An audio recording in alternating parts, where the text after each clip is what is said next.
Today I'm doing something super exciting that I've never done before. I have released a 5-part mini-series on the podcast, all on the 5 big mistakes that many high-achieving women in leadership make. Now today is the very first episode where we're going to be diving into this one thing that might just be costing you your marriage. So be sure to listen in. It's going to be a short episode, but it's definitely going to be thought-provoking. Hello there, lovely lady, and welcome to the first episode in a powerful new 5-part mini-series on the 360 Leadership podcast. I am Lucy Garden, your host, and over the next 5 days, I am dropping an episode every single day because I really want to share with you the 5 mistakes that so many smart, capable women in senior leadership are still making in 2025. And these are the ones that are silently holding you back from the life and the leadership and career that you really want and deserve. Now, today we're going to be digging into mistake number 1.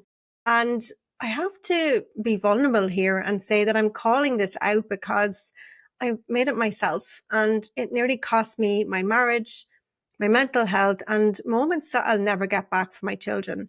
So this episode is all about putting work above your health, your family, and yourself, and why, even if it feels notable or noble or necessary, it is honestly the biggest trap of them all. Because if you've ever found yourself replying to emails from your kids' school car park, or seeing your partner or one of your friends giving you a call and you choose to continue to send that email because you just don't have the headspace to talk to family, or if you're cancelling plans to meet work deadlines, or lying awake stressing about work, this episode is for you. And definitely come back every day this week as I reveal the other mistakes that I see that are so common. So first, I really want to talk about the high achieving sacrifice pattern.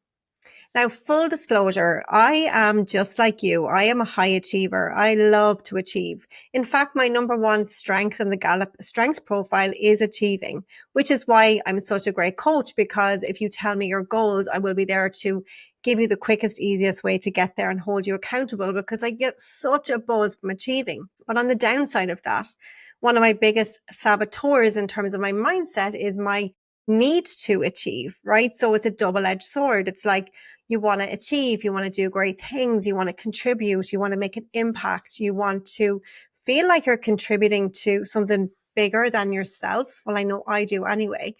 But with that can come over functioning. And it's something that I know that I have to definitely be aware of. And I wanted to shine a light on that with you today, so you know you're not alone. Because if over functioning becomes part of your identity, that can be very costly. You're reliable. You're the fixer. You jump in to fight the fires. You're the person who just delivers and gets things done no matter what the cost. But what's the real cost? Now, as an award-winning businesswoman myself, an entrepreneur, and having been in the corporate world, like I said, I'm deeply driven. But I've also seen and become so aware about how easy it is to let that drive take over.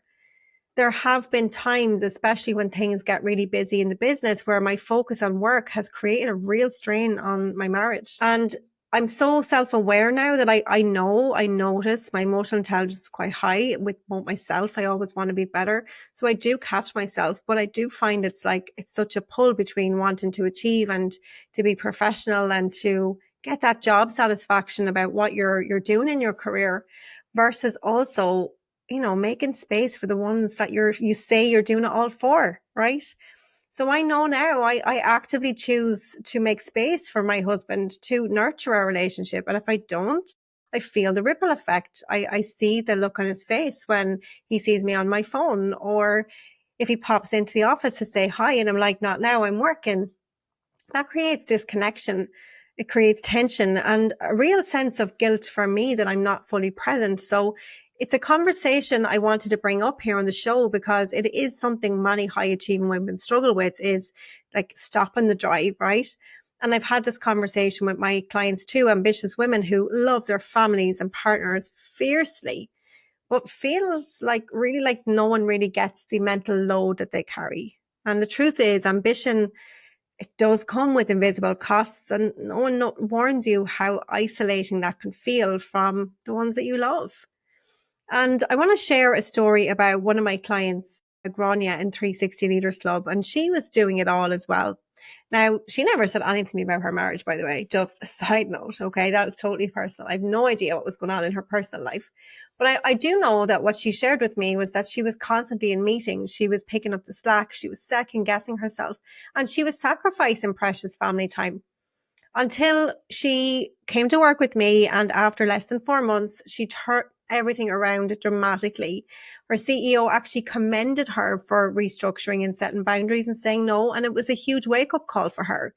And after, a few weeks, literally, she was nominated for an amazing award. She took her family to Dubai for 2 weeks. She's logged off. She's put boundaries around emails. Like, she is literally, everything is running like clockwork. And it's because she realized what she was doing, right? And just because her family are so important to her, as is her career. Now, why do we even do this, right?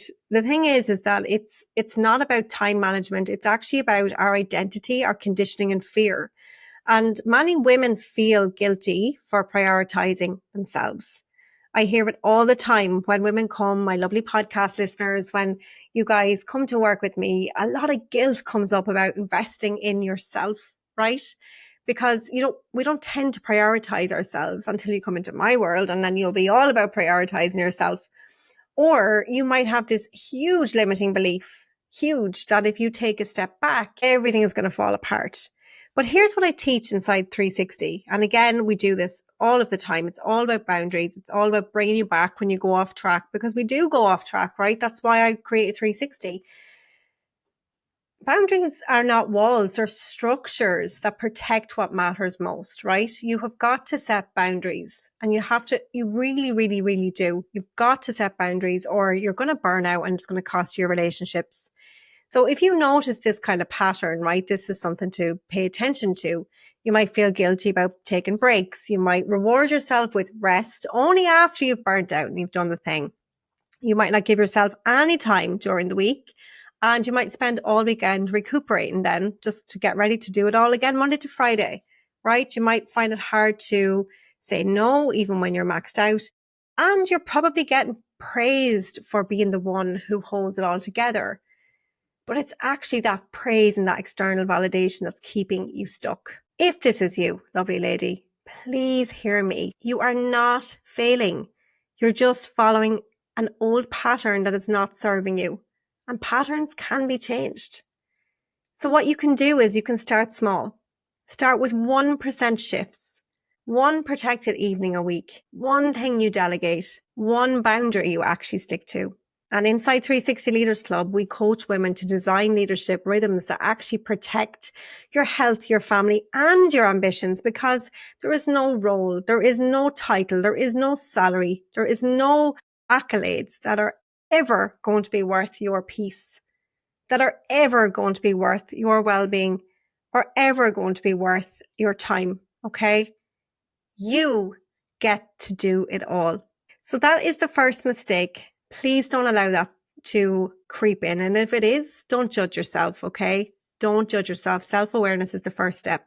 Now, tomorrow, I will be back and I'm going to be sharing mistake number 2. Now, this is a deep-rooted one. This is where we are getting deep and dirty. And it's exhausting, this thing. Like, it is exhausting. And if you're doing this thing, it's most likely, if you're feeling overworked or overlooked, it's why you are feeling that way. But tomorrow we're going to begin to shift that. So come back again tomorrow. We'll be releasing the episodes. See you tomorrow, same time, same place, 7 a.m. Bye for now. See you tomorrow.